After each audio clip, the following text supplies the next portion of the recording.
Hola, estamos aquí Ana Longoni y yo, Sol Enaro, como representantes de la equipa coordinadora de Giro Gráfico como en el Muro La Hiedra, un proyecto de investigación colectiva a cargo de la Red Conceptualismos del Sur en colaboración con el Museo Nacional Centro de Arte Reina Sofía. Este es un proyecto, es el resultado de un largo proyecto de investigación que tuvo una salida tanto expositiva como editorial y en programas públicos, en la que participamos alrededor de 30 investigadores de diferentes contextos, principalmente latinoamericanos, y la equipa coordinadora, que está conformada por diferentes colegas, entre ellos André Mezquita de Brasil, Silvia Suárez de Colombia, Guille Mongan y Ana Longoni de Argentina, Tamara Díaz de Cuba y por mí de parte de procedencia, digamos, de México. Bueno, querría empezar esta presentación de Giro Gráfico como en el Muro La Hiedra hablando de esta pieza que tenemos aquí atrás, que son las 197 pancartas de desaparecidos de Uruguay que cada 20 de mayo se sacan en las calles de Montevideo en recordación, en acto de memoria colectiva y multitudinaria, y que hoy están en el museo, ¿no? Planteándonos una serie de preguntas, de dilemas respecto de qué hacen estas señales callejeras adentro del museo. Querría empezar diciendo que no son una obra de arte, que son más el indicio de un modo de acción colectiva y callejera, pero que a la vez también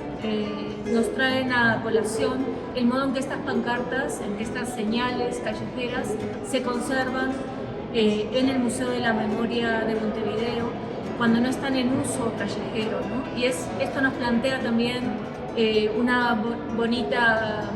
forma de entender el museo no como un lugar que captura o que neutraliza o que deshistoriza estas formas de acción político-artísticas, sino más bien como la posibilidad del museo entendido como un lugar de latencia, de cuidado,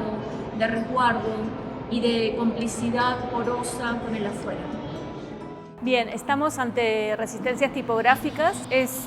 un colectivo de colectivos de Argentina en el que también colaboran personas de otras nacionalidades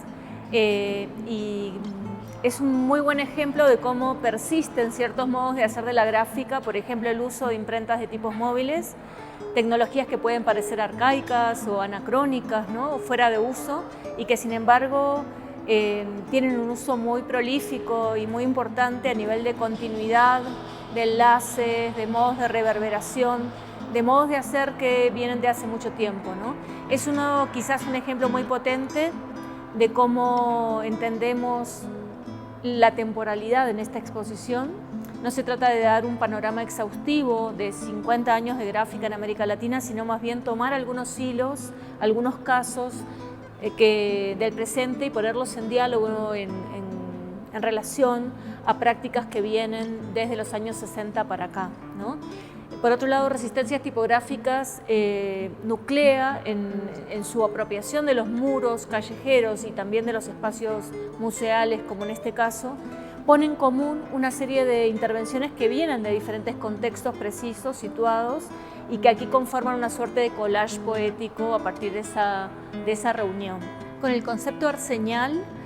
con este neologismo, queremos dar cuenta de procedimientos de apropiación del espacio público, de toma de ocupación del espacio público, como pueden ser camisetas, banderas, carteles e incluso acciones performáticas que comprometen los cuerpos, las cuerpas de los manifestantes. En este caso concreto se trata de la recuperación de una serie de pinturas bandera que se hicieron a principios de los años 80 por parte de una asociación que se llama AIDA, que se creó por la asociación, la relación entre exiliados latinoamericanos y artistas europeos.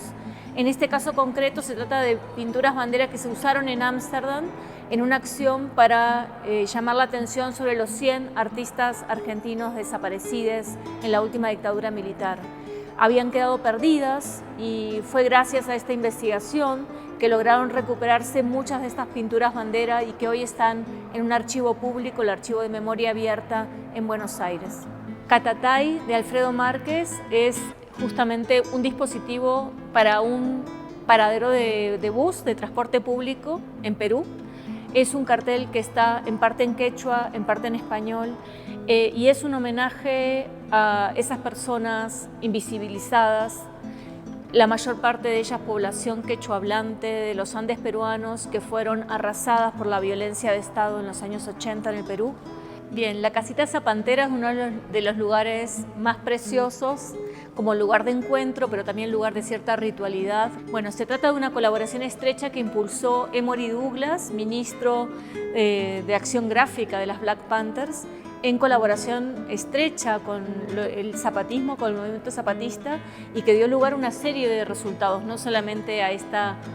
construcción que tiene la característica de ser un lugar que perturba la sensación de equilibrio, ¿no? Que genera una sensación de incomodidad, de movimiento, y que por otro lado también traduce en un amoroso código de cuidados y de lecturas y relecturas de modos de hacer, mucha de la gráfica de las Black Panthers a los códigos de hacer del zapatismo, ¿no? Entonces se traducen esos afiches a códigos de bordado, a consignas propias del zapatismo, en un entrecruzamiento muy potente y muy amoroso de estos dos movimientos.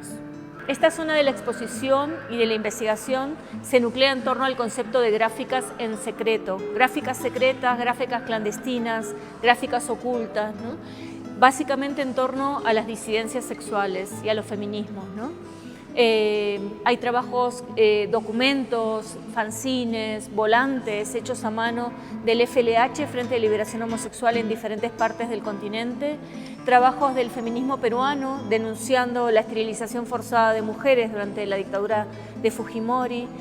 materiales gráficos de la campaña Vivas Nos Queremos, que empezó en México y resonó en Argentina, el trabajo del colectivo Endo de la ciudad de La Plata en Argentina, que tiene que ver con construir un cuerpo vibrátil a partir de la superposición de torsos desnudos de muchas personas disidentes, el trabajo gráfico de César Valencia, artista chileno, que trabaja con sus pequeñas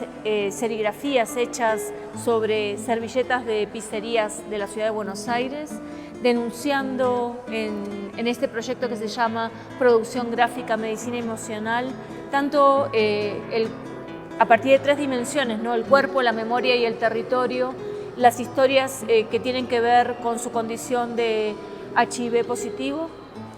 y finalmente el trabajo de La Voz de la Mujer, que es una cooperativa gráfica de mujeres migrantes, bolivianas y paraguayas que viven en la periferia de la ciudad de Buenos Aires y que han acuñado el término que tomamos en la investigación de pasafronteras, que es un término que da cuenta de esos saberes migrantes, pero también saberes migrantes entre el arte y la política, entre los saberes más antiguos como el del bordado y los saberes nuevos para ellas, como el saber de la silografía, y cómo combinan, conjugan, articulan esos saberes a partir del hacer colectivo. Estos silobordados que hablan también de solidaridades internacionales, como por ejemplo el bordado por Berta Cáceres o por las niñas desaparecidas en la frontera con Paraguay,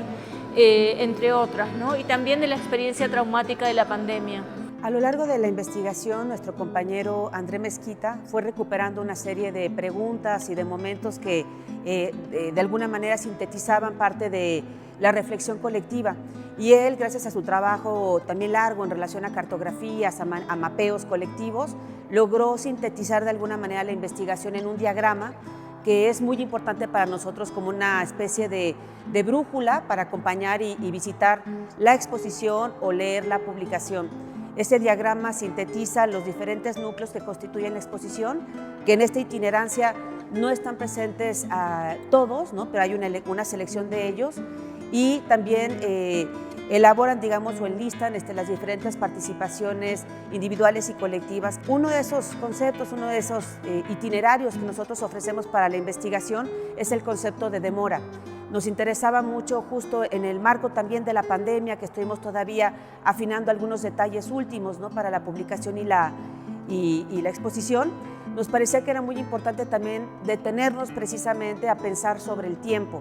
Y en ese caso nos resultó muy, digamos, visible englobar dentro del concepto de demora a todas las prácticas que tienen que ver con el bordado. Bajo ese concepto, bajo ese itinerario, convocamos diversas producciones. como la cooperativa La Voz de la Mujer o la producción que ha ido reuniendo, resguardando y preservando el Museo de la Imagen y la Palabra en El Salvador, o Fuentes Rojas también, ¿no?, desde México, o también la práctica de la Asamblea General de los Pueblos, Barrios, Colonias y Pedregales de Coyoacán. Están también Puntos de Lucha de Brasil, ¿no?, Alborada. Nos interesaba de alguna manera compartir, transmitir, sumarnos también a esa práctica de elaboración colectiva de memorias a través de visualidades que, como también ha comentado Ana, no nos interesaba, digamos, como esa distinción entre si es arte o no es arte, sino más bien enfocarnos en producciones que toman insumos, digamos, de lenguajes visuales, artísticos, creativos, de gramáticas visuales, sin tener que detenernos, digamos, como en esa distinción como tal. Nos pareció, digamos, como por común acuerdo del gran equipo de investigación, que era necesario detenernos también a hablar de Ayotzinapa también como un momento terrible, cercano, donde estos estudiantes normalistas sufren, digamos, como este acto de violencia a mano de distintos órdenes de poder por parte del Estado, o donde hay una implicación del Estado. Ese momento, digamos, tan terrible y tan cercano, que está cercano, digamos, de otros, como puede ser el de la matanza, la desaparición de los 70 campesinos en Curuguati, en Paraguay, suscitó también diferentes producciones visuales de acompañamiento solidario, de internacionalismos. En el caso de Ayotzinapa, tenemos aquí, por ejemplo, aunque se editó la presencia que constituyó ese núcleo en Madrid, aquí en el MUAC tenemos presente la pieza de Javier del Olmo, que también desde Argentina decide también hacer estos retratos, ¿no?, con los tipos de una máquina de escribir Remington, una máquina, digamos, de las de antes, para también, con otro tipo de tiempo y de demora también en el hacer, rendir también, digamos, como un momento de reconocimiento de cada uno de estos rostros desde Argentina. O, por ejemplo, los papalotes que también produjo Francisco Toledo, ¿no?, desde Oaxaca, también en un acto poético, simbólico, para también con los estudiantes, con los niños de Oaxaca, de una escuela primaria, salir también a sumarse a ese ejercicio de voz, ¿no?, o sea, sumarse al enjambre, ¿no?, de rabia y de desapruebo que había ante lo que estaba sucediendo. En el caso de los bordados de Pedregales, nos interesaba también, desde luego, poder convocar a diferentes agentes, activistas, ¿no?, iniciativas que no se definen a sí mismos, digamos, dentro de la práctica artística, y que están de una manera sostenida, colectiva, donde no necesariamente la autoría es un propósito fundamental,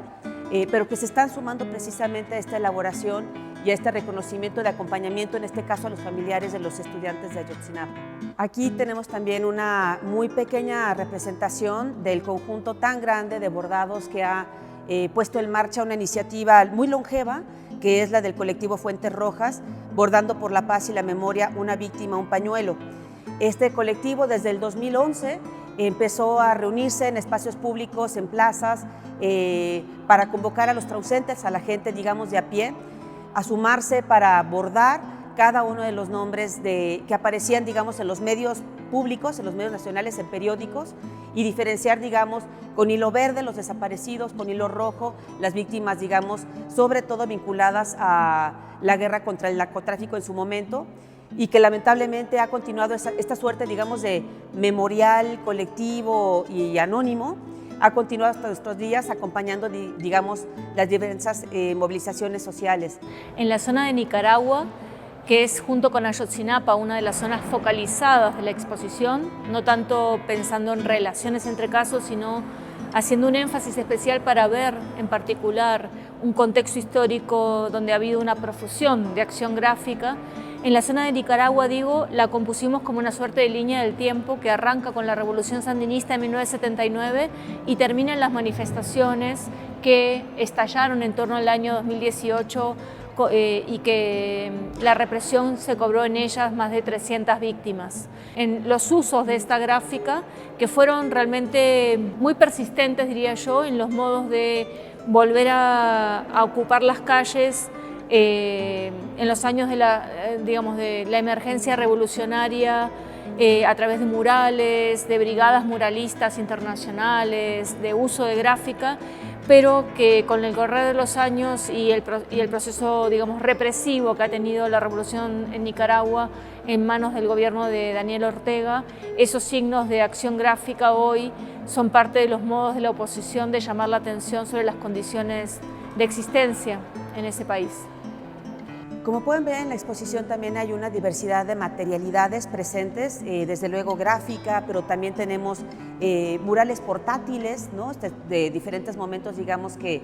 evidencian, digamos, algún tipo de tensión también social, política. Tenemos calados, tenemos matrices y tenemos también producciones como las de Rini Templeton, un artista estadounidense que muy temprano, digamos, decidió primero trasladarse a Cuba en el movimiento revolucionario, después a Nicaragua también en el movimiento sandinista y después, cuando tuvo conocimiento del taller de gráfica popular en México, decidió trasladarse a México para formar parte del TGP. Rini fue una mujer inusual, digamos, para su momento, que además en su práctica, como pueden ver aquí en los cuadernos que tenemos en la exposición, hizo algo que quizá hoy estamos mucho más familiarizados en las movilizaciones, en las manifestaciones, en los actos de protesta, donde muchas veces hay compañeros, iniciativas, colectivos que están produciendo insumos visuales para que los cuerpos de las manifestaciones puedan portarlos. Este es el caso, por ejemplo, de Demián Flores y de La Chula, quienes también a la segunda marcha de Ayotzinapa decidieron sacar una mesa con un tórculo para empezar a imprimir los rostros de los 43 y distribuirlos entre quien quisiera para poder acompañar la marcha y el enjambre colectivo. Eso mismo de alguna manera hacía Rini, pero mucho antes, ¿no? Desde finales de los años 70, inicio de los 80, pero a diferencia, digamos, del acto de reproducción que te permite un tórculo con una matriz, ella hacía los dibujos directamente y los empezaba a distribuir durante las manifestaciones. Digamos que acompañaba las movilizaciones con estos insumos visuales. Nosotros aquí hicimos una selección de imágenes, ¿no? Y dejamos algunas de las libretas también abiertas. Una de ellas es la libreta que produjo después del sismo del 19 de septiembre del 85, donde se ve, por ejemplo, a un conjunto de bordadoras precisamente sentadas con una manta atrás en blanco, que alude también, digamos, a algún tipo de mensaje que en ese momento estaba por producirse y estaba, digamos, por acompañar. En esta investigación entendemos la gráfica no en un sentido convencional o tradicional, sino más bien en un sentido estallado, abierto, amplio, que incorpora una serie de modos de hacer que habitualmente no se entenderían como gráfica, ¿no? Por ejemplo, los bordados de los que hablaba Sol recién, o acciones callejeras, o el uso de la voz incluso, ¿no? Hay varias piezas que tienen que ver con el uso de la voz en el espacio público, y también una sección que es la que estamos ahora, a la que llamamos contracartografía.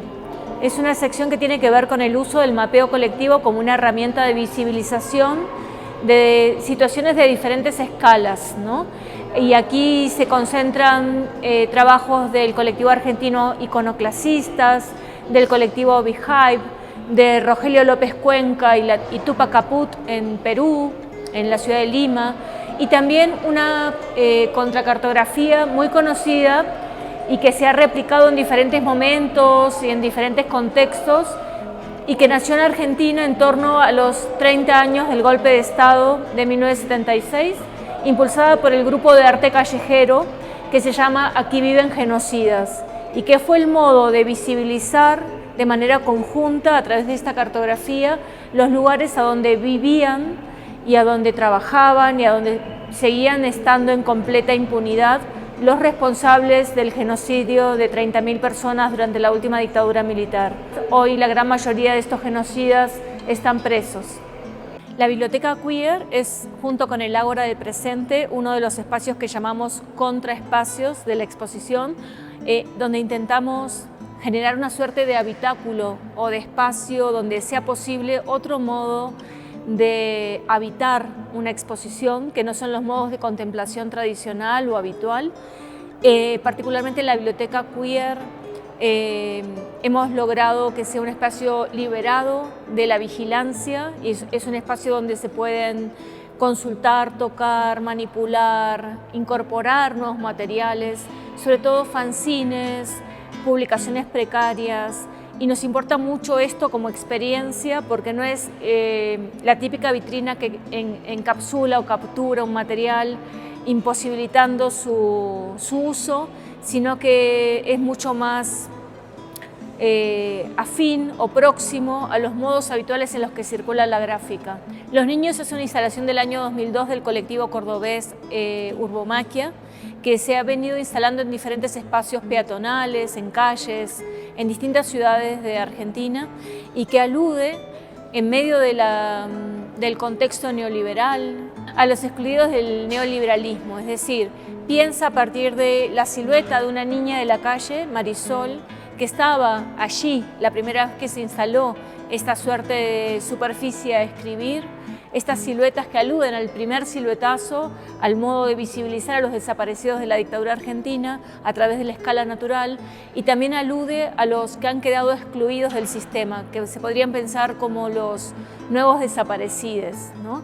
Los niños es también una superficie a escribir y actualizar a través de la tiza, del uso de la tiza, y vemos que en estos días que lleva abierta la exposición ya ha tenido lugar a innumerables inscripciones que aluden a otras niñas y niños que también han sido víctimas de diferentes violencias en nuestros países.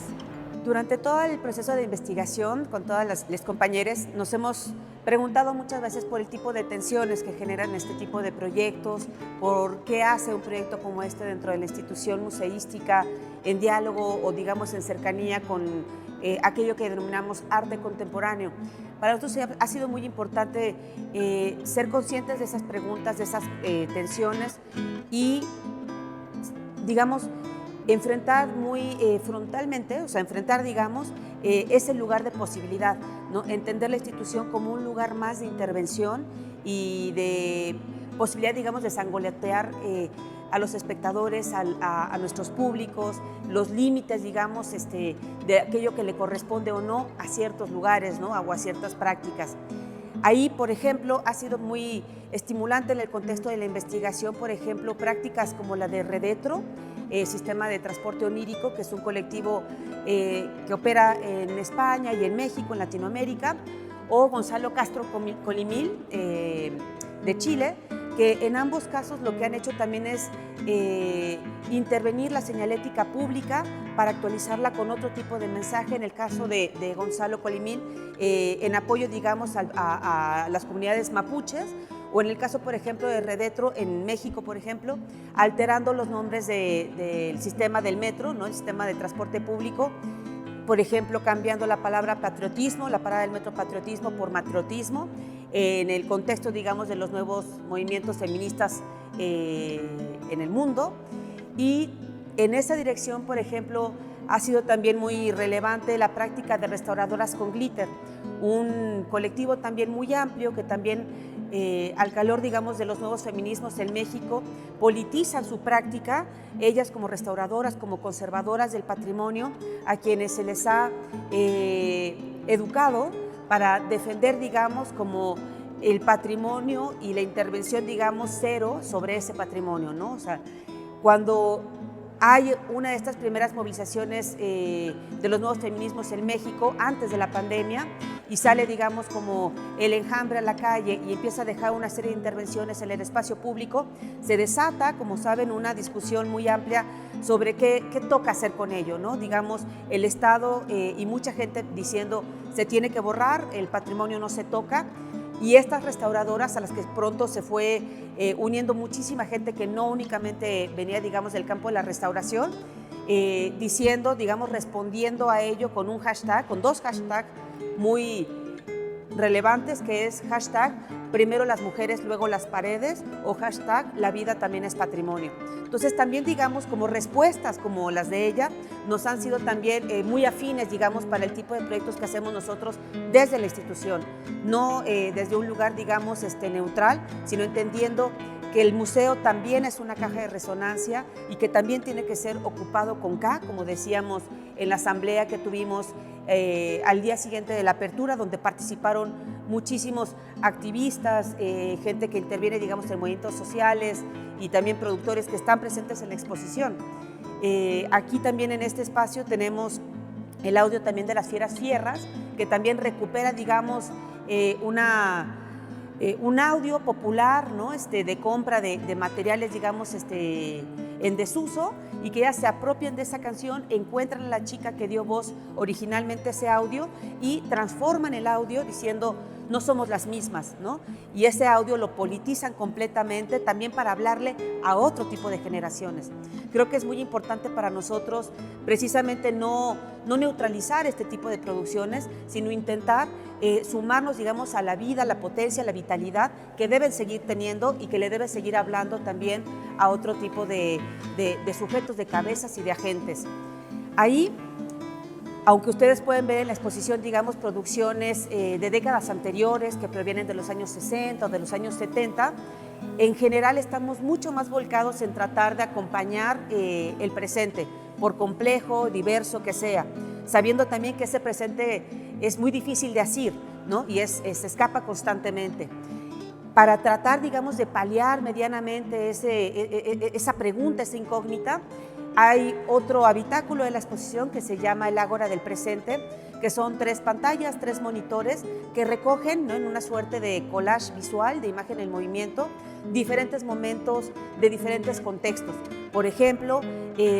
operamos sobre todo con medios o con material que circula en redes sociales, o sea, de circulación libre, como son la documentación del colectivo Las Tesis en Argentina, pero que empezó a tener una viralización en muchos otros contextos y que también en muchos otros contextos y en muchos otros idiomas reunió a mujeres también para, en esta suerte de coreografía política o politizada, ¿no?, de las cuerpas y de la voz, pronunciarse. Entonces, en ese espacio hay materiales de diversa procedencia, también hay, por ejemplo, documentación de la movilización, digamos, en Chile, en el contexto de la nueva Constitución, o, por ejemplo, una colección, digamos, de imágenes de los antimonumentos aquí en México o de diferentes intervenciones en el espacio público. Sabemos muy bien que no era posible ni convocar todas las movilizaciones ni todas las producciones, pero es sobre todo una apuesta para contagiar otro tipo de quehacer, de práctica y de entender también o de pensar e imaginar el museo que también queremos. La exposición está abierta hasta finales de mayo del 2023 y pueden encontrar tanto en el código QR como en la página del museo una serie de insumos que pueden ser muy útiles para comprender o profundizar en la exposición y en la investigación. Está el folio de la exposición que produjimos aquí directamente desde el MUAC, pero también la publicación que produjo el Museo Nacional Centro de Arte Reina Sofía. También están todas las cápsulas que produjo Radio Reina Sofía, que es un ejercicio muy bello, coral, de diferentes voces de los investigadores e investigadoras que constituimos este proyecto. Ahí se narran los distintos núcleos de manera individual, colectiva, ¿no? Hay diferentes, digamos, formatos que pueden serles útiles. También invitarles al programa público que va a estar acompañando la exposición, que va a tener un segundo momento muy importante precisamente en mayo, donde vamos a presentar ambas publicaciones. Se van a generar también nuevos recorridos, probablemente también una nueva iniciativa de serigrafistas queer con Brillantinas MUAC, y se va a llevar a cabo también un encuentro para pensar el lugar del bordado en los distintos contextos latinoamericanos. Ojalá que nos puedan acompañar.